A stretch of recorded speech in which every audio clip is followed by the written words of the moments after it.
कोई मर्द आदमी जो है ना आकर चौधरी देवलाल की कर्मभूमि को वापस ले जाने का प्रयास करता है, कोई आसान बात नहीं है। ये कहना आसान होता है, अपने मैदान को खुद तो संभाल लो, पता लग जाएगा कितने लोग आपके साथ हैं। एक दिन करके देख लो, रैली करके देख लो, पता लग जाएगा। ये निरी थापियों से बात नहीं बनने वाली है। ये परात उठाकर दूसरे को डरते दे देने वाली बात नहीं है। ये ईमानदारी की बात है, ये सच्चाई की बात है। और सच्चाई और ईमानदारी के लिए इस देश के लोग किसी बात के लिए कट मरने के लिए तैयार रहते हैं। और जब लोकतक के लोग इनके साथ लगने लगे, उन लोगों के पेट में मरोड़े उठने लग गए। मैं आपसे एक बात पूछना चाहता हूं, जवाब देना जरूर, ऊंची आवाज से जवाब देना। उन्हीं नेताओं से मैं एक ने कहा कि कोई नहीं जाना रैली में, ये तो अभय सिंह चौटाला नोट दे के बुला रहे हैं। हुआ था ना, वीडियो वायरल हुआ था। इनके बुलाए पर आप ईमानदारी से आए हैं या नोट लेकर आए हैं? ईमानदारी से आए हैं तो हाथ खड़े करके दिखाओ, ताकि ऐसे ठगों को पता लग जाए कि जनता तुम्हारी ठगी में अब नहीं आएगी। मुझे कई जगह से खबरें आई कि प्रोफेसर साहब आप जा रहे हो इनेलो की रैली में। भैया, ये चौधरी देवलाल का जन्मदिन मनाया जा रहा है और संपत बुलाने के बाद वहां जाने से नहीं रुकेगा। मुझे चैलेंज ये एक्सेप्ट है, चाहे मुझे किसी चीज़ की कुर्बानी देनी पड़ जाए। चौधरी अभय सिंह चौटाला के हौसले की दाद देता हूं। इन्होंने बहुत बड़ा चैलेंज एक्सेप्ट किया है और पहली बार चौधरी देवलाल जी के, ताऊ देवलाल जी के जन्म जयंती को इस बार रोहतक में करने का फैसला किया। ये दिखाते हैं, इनका हौसला दिखाते हैं। और जब चले तो अकेले चले और धीरे धीरे काफिला बढ़ता गया। मैं पिछले दिनों से देख रहा हूं रोहतक में इतना बड़ा बदलाव आ रहा है, क्यों ना आएगा? ये चौधरी देवलाल जी की कर्म भूमि रही है, सोनीपत कर्म भूमि रही है। पहले एमपी बने सोनीपत से 1980 में, और एमएलए थे, बट्टू से छोड़ दिया और वहां से मुझे मौका दिया एमएलए का। मेरी कोई इच्छा नहीं थी राजनीति के अंदर आने की, लेकिन वो लेकर आए। चाहे मुझे बायोलॉजिकल तौर पर मेरे माँ बाप ने जन्म दिया, लेकिन राजनीति में अगर जन्म दिया तो वो चौधरी देवलाल जी ने जन्म दिया। मुझे कई जगह से खबरें आई कि प्रोफेसर साहब आप जा रहे हो इनेलो की रैली में। भैया, ये चौधरी देवलाल का जन्मदिन मनाया जा रहा है और संपत बुलाने के बाद वहां जाने से नहीं रुकेगा। मुझे चैलेंज ये एक्सेप्ट है, चाहे मुझे किसी चीज़ की कुर्बानी देनी पड़ जाए। मैं चौधरी देवलाल के आदर्शों से, उनके नियमों से, उनके नीतियों से अलग नहीं हट सकता, किसी तरीके से नहीं हट सकता। और उसी चीज़ को आज चौधरी अभय सिंह जी चौटाला आगे लगा रहे। क्यों ना आऊं मैं इनको इस बात का आशीर्वाद देने के लिए? क्या आप उनकी लेगेसी को जो आगे बढ़ा रहे हो और लोग जो तैयार हो रहे हैं, ये आपके प्रति लोगों का प्रेम है, इसलिए तैयार हो रहे हैं। चौधरी देवलाल जी का जन्म को सम्मान दिवस रूप के अंदर मनाना और उस सम्मान दिवस पर इतना बड़ा कार्यक्रम कर देना, चुनाव के बाद पहला ये कार्यक्रम है। आज तक किसी दूसरी पार्टी की हिम्मत नहीं पड़ी है, जो बहुत अपने बारे में कुछ कहते थे, लेकिन जब फिरने लगे और जब रोहतक के लोग इनके साथ लगने लगे, उन लोगों के पेट में मरोड़े उठने लग गए। मैं आपसे एक बात पूछना चाहता हूं, जवाब देना जरूर, ऊंची आवाज से जवाब देना।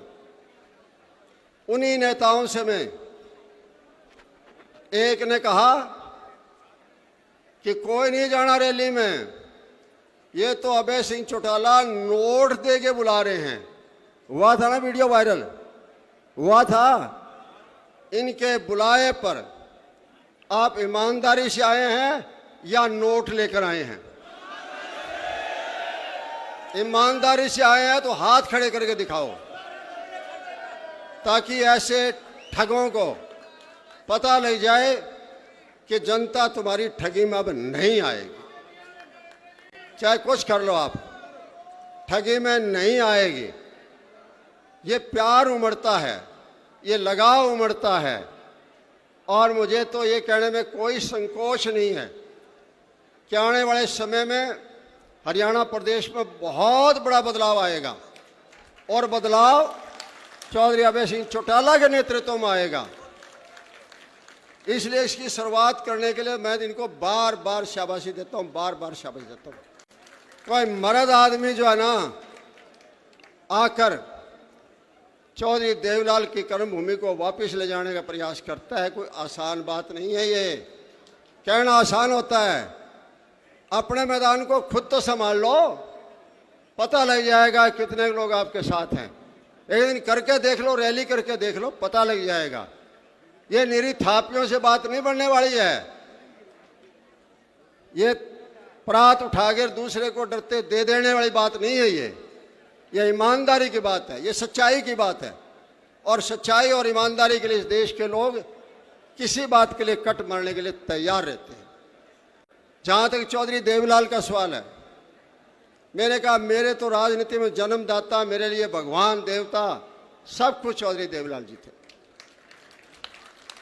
काम जैसे एक साधारण परिवार के सदस्य को, जिसकी कोई इच्छा नहीं, कोई लेना नहीं, कोई देना नहीं, उसको राजनीति में लेकर आए। लेकर नहीं आए, ऐसी उनकी भावना थी, ऐसा उनका जादू था। जब 1982 का चुनाव हुआ, उसमें देखो आप 31 लोकदल के एमएलए थे, 8-9 हम आजाद थे, मैं भी आजाद था। बीजेपी के 6 एमएलए थे और छोटी पार्टियों के थे। 50 से ऊपर जाके गवर्नर से मिले, और गवर्नर ने एतवार को चौधरी बदनलाल को बना दिया, जबकि हां भरी थी सोमवार की चौधरी देवीलाल। लोक दल के 11 लोग टूट के चले गए उसी टाइम बदनलाल के साथ। मैं ये नहीं कहता कि मैं कोई बड़ा बुद्धिमान था, लेकिन चौधरी देवलाल का जुनून ऐसा था। मैं अकेला आजाद उनके साथ खड़ा रहा, सरकार में नहीं गया था। लेकिन उस शख्सियत ने कोई देने में कमी नहीं छोड़ी। 87 में पहली कैबिनेट आई और पहले 6 मंत्री बने, उनमें उन्होंने संपत सिंह को भी साथ लिया था। ये बात थी। इसी तरह चौटाला साहब बने तो सबसे पहले संपत सिंह को लिया था। मैं कैसे भूल सकता हूं ये चीजें। कहते हैं जी आप दूसरी पार्टी में चले गए। हाँ चला गया, लेकिन मेरे पारिवारिक संबंध है। जब चौटाला साहब के अस्थि कलश आए, सबसे पहले मैं आगे खड़ा हुआ रिसीव करने के लिए। आदित्य और अर्जुन दोनों आए थे। मैंने कहा ये मुझे सौंपो। लोगों तब भी चर्चा शुरू कर दी थी, ये क्या हो रहा है, क्या हो रहा है। हो रहा है, मेरे परिवार के मुखिया के अस्थि कलश है। मैं नहीं संभालूंगा तो कौन संभालेगा। दोनों बेटों की शादी में बुलाया, पोते के दसोट में बुलाया, और मैं गया। बोले आप पर ये हो जाएगा, वो हो जाएगा। होने दो भैया, हम नहीं डरेंगे। मरना नहीं है इन पदों के साथ में, कर असूल नहीं छोड़ेंगे। कैसे छोड़े? जहां तक चौधरी देवलाल जी का है, चौधरी देवलाल देश की सबसे बड़ी राजनीति के यूनिवर्सिटी के मालिक थे। आज देश में कोई प्रदेश ऐसा नहीं है जहां उनकी छाप ना हो, जहां उनकी की बात ना हो। राजनीतिक परिवर्तन जब चाहते थे जनता के सारे कर दिया करते, हटाना है तो हटा दिया करते, बनाना है तो बना दिया करते। मैं 1977 की बात याद कराता हूं। चौधरी देवलाल हरियाणा मुख्यमंत्री बने, किसान। प्रकाश सिंह बादल बने पंजाब में, किसान। रामनारायण यादव बने यूपी में, राम नरेश, किसान। चिमन भाई पटेल बने बिहार में, किसान। इसी तरह से और स्टेटों में, यहाँ तक कि उड़ीसा में जो है बीजू पटनायक जी बने, भैरव सिंह शेखावत यहाँ राजस्थान बने। सारे किसानों को बनाने वाले कौन थे? चौधरी देवीलाल। और जब भी किसी ने नखरा किया, चैलेंज किया, उसका जवाब दिया। अब रामपाल माजरा जी कह रहे थे, जब चौधरी देवीलाल का कभी भी जो है ये मेजोरिटी शो करना, विश्वास मत करना, प्रधानमंत्री कोठी पर नहीं होता है। मोरारजी देसाई की कोठी पर किया गया और भजनलाल को जब सीएम बना दिया गया, उसके बाद चौधरी देवलाल रुके नहीं, संघर्ष करते रहे। और कहा क्या कि जिसने मेरी झोंपड़ी की आग लगाई है मैं उसको महल में ही नहीं रहने दूंगा। बताओ कितनी बड़ी बात है। छोटा सा हरियाणा 10 सीट वाला, और उसको नेता कह रहा है कि मैं झोंपड़ी मेरी बाड़ी है, मैं महल में नहीं रहने दूंगा। थोड़े दिनों बाद चरण सिंह को डिप्टी प्राइम मिनिस्टर हटा दिया। उसी दिन कसम खा ली कि मैं चौधरी चरण सिंह को बनाऊंगा और मुरारजी को हटाऊंगा। हो गए। उसके बाद वीपी सिंह को बनाया, देश का प्रधानमंत्री, अपनी पगड़ी उतार के दे दी। कितनी त्याग की मूर्ति थी। कोई त्याग करता है क्या? छोटे से पद का त्याग नहीं करता आदमी, उन्होंने त्याग करके दिखाया। और जब उधर से उन्होंने चौधरी देवलाल को रात को 12-1 बजे सोए के तकिए के नीचे चिट्ठी जारी कर दी, चौधरी देवलाल को हटा लेंगे। उसी टाइम कहा कि हाँ मैं अब इसको हटाऊंगा, हटा दिया। चंद्रशेखर जी को बढ़ा दिया, बाद में देवगौड़ा जी को बनाया। देश में प्रधानमंत्री का निर्माण उनकी फैक्ट्री और उसकी यूनिवर्सिटी से होता था। चीफ मिनिस्टर तो होते थे। और दूसरी बात, चौधरी देवलाल अपने आप में एक ग्रंथ थे। ग्रंथ, अगर उनके ग्रंथ को पढ़ लें, उनकी हिस्ट्री को पढ़ लें, आपको सारा राजनीतिक ज्ञान हो जाएगा। चौधरी देवीलाल सोशल इंजीनियरिंग, ये मायावती ने बहुत बाद में किया, ये सोशल इंजीनियरिंग नहीं थी। चौधरी देवलाल सोशल इंजीनियरिंग में बड़ा विश्वास रखते थे। जब देखा समाज का हर वर्ग अलग अलग लुट रहा है, किसान अलग लुट रहा है, कमेरा अलग लुट रहा है, श्रमिक अलग लुट रहा है, पिछड़ा अलग लुट रहा है, दलित अलग लुट रहा है, इस तरह का जब देखा ये लुट रहा है, सबको जोड़ने का काम किया। और 87 का परिवर्तन उसी जोड़ की निशानी है। हर जगह नेता उठाए, हर समाज के उठाए, और बाद में हर समाज के लिए नीतियां बनाई। उस आदमी को और क्या कहेंगे हम जी। इसलिए बहुत बड़े शख्सियत चौधरी देवलाल जी, आज अगर उनका सम्मान हम नहीं याद करेंगे तो कोताही होगी। इसलिए मैं कहना चाहता हूं आपको, आप उनके आदर्शों को, आप उनके असूलों को, उनको आपको आगे ले जाना है तो वो आप ले जा सकते हो केवल अभय सिंह के नेतृत्व में। पार्टियां हैं, बहुत हैं, लेकिन किसान के लिए, गरीब के लिए और कोई नहीं दिखता। और आज सबसे बड़ा संकट क्या है? सबसे बड़ा संकट है ये बाढ़ आई। बाढ़ में नहीं, हरियाणा प्रदेश में तो ड्रेन का, नदी का, चौवे का ये नुकसान है, लेकिन आज तक एक नया पैसा नहीं दिया है। लड़ाई कौन लड़ रहा है? कोई नहीं लड़ रहा।